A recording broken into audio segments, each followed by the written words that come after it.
επόμενο στάδιο είναι η ανέρεση, την οποία θα καταθέσω στον Άριο Πάγο. Και μετά τον Άριο Πάγο υπάρχουν τα διεθνή δικαστήρια. Μέχρι τότε, μέχρι δηλαδή να υπάρξει απόφαση σε επίπεδο Αρίου Πάγου, το εκμέρομαι αθώος. Το θεωρείτε εσείς λειτουργία της δημοκρατίας, σοβαρή, λειτουργία των θεσμών, να έχουν βγει βουλευτές εκτός του Ελληνικού Κοινοβουλίου και να μην μιλάει ούτε οι αριστερές, ούτε οι προοδευτικές, ούτε οι δημοκρατικές δυνάμεις γι' αυτό? Δηλαδή, όποιο κόμμα δεν μας αρέσει το πετάμε έξω, επειδή είχε τύχει να το στηρίξω? Αυτό ήταν κάτι προσωπικό του Μητσοτάκη απέναντί μου. Αν δηλαδή ήμουν παιδεραστής και είχα ποινή 13 ετών και δεν είχα κάνει αδικήματα μέσα στη φυλακή, πριν από 2,5 χρόνια θα ήμουν έξω. Επειδή όμως είμαι ο Ηλίας Κασιδιάρης και επειδή συνεχίζω να είμαι ενεργός πολιτικά, κάτι που μου δίνει το δικαίωμα το Σύνταγμα άλλωστε, παραμένω στη φυλακή. Γι' αυτό σας είπα, η λύση αυτής της υπόθεσης, η οποία είναι πολύ ομιχλώδης, εγώ πιστεύω ότι θα έρθει στα διεθνή δικαστήρια. Γιατί εκεί υπάρχει ανεξαρτησία. Γιατί να περιμένουμε τους Ευρωπαίους εισαγγελείς να δουν το σκάνδαλο του ΟΠΕΚΕΠΕ? Και δεν το έβλεπε ο Άριος Πάγος, δεν το έβλεπε το εφετείο που είναι στα 200 μέτρα από τον ΟΠΕΚΕΠΕ. Γιατί να πρέπει να έρθουν ξένοι παράγοντες να το δουν, δηλαδή ένας ξένος λειτουργός να έρθει κοβέσει να μας πει ότι εδώ πέρα γίνονται κακουργήματα από υπουργούς και στη συνέχεια αυτά τα κακουργήματα τα οποία έχουν τεκμηριωθεί να έρχεται η Βουλή και να λέει: όχι, εμείς είμαστε η πλειοψηφία, εμείς αθωώνουμε τους εγκληματίες. Είναι άθλια η απόφαση του Μητσοτάκη. Πριν είπατε ότι. Στα όρια της εθνικής προδοσίας. Γιατί δεν πάει για την Κύπρο εκεί ο Μητσοτάκης. Για τις αγγλικές βάσεις πάει. Για τη βάση της ΡΑΦ στο ακροτήρι. Γιατί το Σαχέντ, το Ιρανικό, στοχοποιούσε τη βάση της ΡΑΦ στο ακροτήρι. Ξέρετε τι είναι η βάση της ΡΑΦ στο ακροτήρι? Είναι το σύμβολο της απεικιοκρατίας.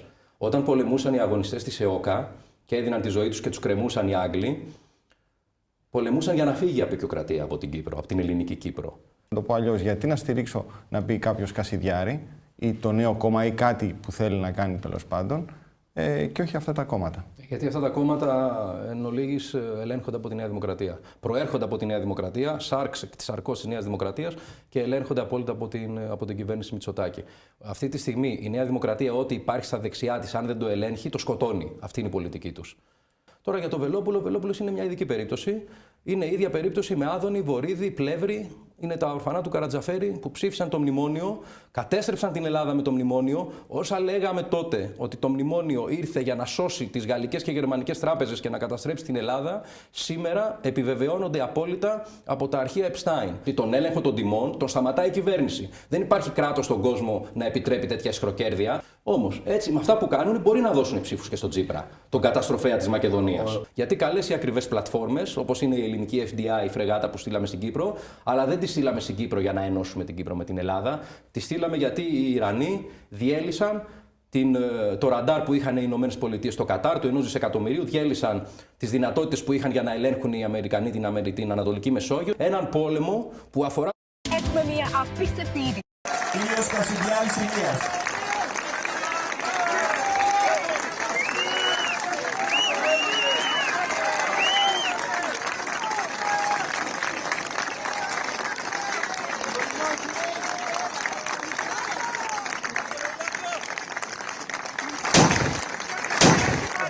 Ηλίας Κασιδιάρης, Ηλίας. Σήμερα η Ευρωπαϊκή Εισαγγελία επιβεβαίωσε περίτρανα αυτό που φωνάζω όλα αυτά τα χρόνια, μέσα και έξω από τη Βουλή. Ότι η χώρα μας διοικείται από μια οργανωμένη σπήρα απατεώνων. Κινείται διαδικασία για ποινική δίωξη σε 11+5 βουλευτές και 2+2 υπουργούς για οργανωμένο σχέδιο απάτης και άλλα κακουργήματα και πλημελήματα, για το βρώμικο κύκλωμα του ΟΠΕΚΕΠΕ. Αν ζούσαμε σε κανονική ευρωπαϊκή χώρα και όχι στην Πανανία του Μητσοτάκη, η κυβέρνηση θα είχε πέσει αυθημερών και το κόμμα της Νέας Δημοκρατίας θα είχε χαρακτηριστεί εγκληματική οργάνωση. Θυμηθείτε τον Μπόρις Τζόνσον στην Αγγλία, που παραιτήθηκε από πρωθυπουργός γιατί έκανε πάρτι την περίοδο COVID. Και εδώ έχει συλληφθεί επ' αυτοφόρο η συμμορία του Μεγάρου Μαξίμου για μείζωνα εγκλήματα, υποκλοπές, ΟΠΕΚΕΠΕ, Τέμπη, Siemens, απευθείας αναθέσεις, παράνομα δάνεια και πολλά ακόμα, και δεν έχει πάει φυλακή ούτε ένας πολιτικός. Έκλεψαν 1.600.000 ευρώ για να βάλουν γυψοσανίδες στη δίκη των τεμπών, τις οποίες μετά ξύλωσαν. Και δεν γίνεται ούτε μία προκατακτική έρευνα. Μόνο για αυτό το αυτοτελές σκάνδαλο θα έπρεπε να είναι ήδη στη φυλακή όποιος υπέγραψε τις συμβάσεις, από Υπουργό Δικαιοσύνης μέχρι εργολάβο. Αλλά δεν γίνεται τίποτα, γιατί δυστυχώς, εκτός από τους πολιτικούς, είναι διαβρωμένο και το δικαστικό σύστημα, αλλά και ένα κομμάτι του εκλογικού σώματος, που ζει μέσα στην ανέχεια, παρόλα αυτά επιμένει να στηρίζει αυτούς που το ληστεύουν. Είδατε το πονηρό σχέδιο του Φλωρίδη, που εργαλειοποιεί τους συνδικαλιστές δικαστές για να κάνουν ανίκειες επιθέσεις στους συγγενείς των θυμάτων στα Τέμπη. τον γραμματέα της ίδιας Συνδικαλιστικής Ένωσης Δικαστών τον έστειλαν στη Λαμία για να αντικαταστήσει την πρόεδρο του Συμβουλίου που ψήφισε υπέρ της αποφυλάκησής μου και έτσι να παραμένω στη φυλακή με την αιτιολογία ότι ίδρυσα κόμμα και ότι μετέχω ενεργά στην πολιτική ζωή. Σήμερα η Ευρωπαϊκή Εισαγγελία έφερε στο φως ακόμα ένα από τα δεκάδες βαρύτατα εγκλήματα της κυβέρνησης Μητσοτάκη.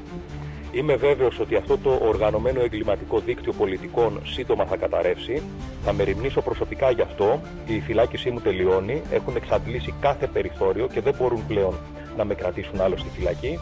Είμαι έτοιμος να αναλάβω ισχυρές πολιτικές πρωτοβουλίες για να ξεριζωθεί οριστικά το απόστημα της διαφθοράς από την Ελλάδα.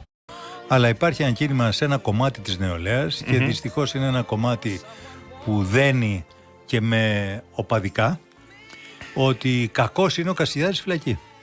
Ότι είναι ήρωας. Ναι.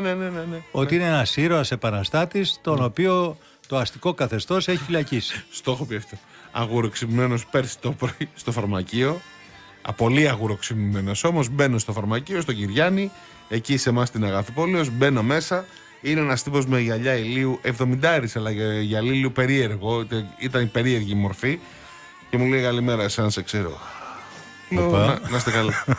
Κασιδιάρης μου λέει, μπορείς να πεις γιατί είναι φυλακή. Είδες. Και λέω, το πρωί μόλις έρχεσαι στο φαρμακείο. Του λέω, να σου πω κάτι, θέλω να σου δώσω την απάντηση της όπως θέλω. Μου λένε, δεν πας στα διάλογο πρωί. Πραγματικά. Μόλις ακούσαμε ποιοι είναι οι λεγόμενοι δημοκράτες, δηλαδή οι δημοσιογράφοι της λίστας Πέτσα, που για δεκαετίες πληρώνονται από τα θαλασσοδάνεια χρεοκοπημένων ομίλων, όπως είναι ο Ρίαλ του Χατζηνικολάου. Είναι αυτοί που τρέμουν το διάλογο, τρέμουν αλήθεια και όταν οι πολίτες θέτουν ερωτήματα, εκείνοι τους απαντούν με ύδρις, με χυδαιότητες και τους στέλνουν στο διάολο. Δεν τόλμησε να επιλέξει ο δημοσιογράφος για την ουσία του ερωτήματος, δηλαδή για ποιον λόγο είμαι στη φυλακή. Θα σας δώσω εγώ την απάντηση και θα κάνω μια νέα μεγάλη αποκάλυψη. Το καλοκαίρι που έρχεται αποφυλακίζομαι γιατί συμπληρώνω τα 5/5 της ποινής και είναι αδύνατο να παραμείνω στη φυλακή. Όμως, εκ του νόμου έπρεπε να έχω αποφυλακιστεί στα 3/5, δηλαδή πριν 3 χρόνια. Αυτός ο νόμος εφαρμόζεται για παιδεραστές, για παιδοβιαστές, για όλους τους ιδεχθείς εγκληματίες, όμως στην περίπτωσή μου παραβιάστηκε. Μέχρι πρότινος έλεγαν ότι μένω στη φυλακή γιατί ίδρυσα κόμμα ή γιατί δίνω συνεντεύξεις ή γιατί γράφω βιβλία, άρα είμαι επικίνδυνος. Μετά την τελεσίδικη απόφαση του εφετείου, που έκρινε οριστικά όλα τα παραπάνω, έκανα μια νέα αίτηση αποφυλάκησης με όρους, μόλις πριν από κάποιες εβδομάδες. Απορρίφθηκε και αυτή λόγω της παρακάτω δήλωσής μου. Γιατί είπα επιλέξει, θα κάνω χρήση όλων των ένδικων μέσων, θα κάνω αίτηση ανέρεσης στον Άριο Πάγο και θα προσφύγω στο Ευρωπαϊκό Δικαστήριο για να δικαιωθώ. Αυτό θεωρήθηκε δείγμα μη μεταμέλειας και μη ηθικής βελτίωσης. Είμαι στη φυλακή λοιπόν γιατί προανήγγειλα ένδικα μέσα. Όπως αντιλαμβάνεστε, η υπόθεση αυτή θα έχει πολύ μεγάλη συνέχεια στα διεθνή δικαστήρια. Αλλά υπάρχει ένα κίνημα σε ένα κομμάτι της νεολαίας και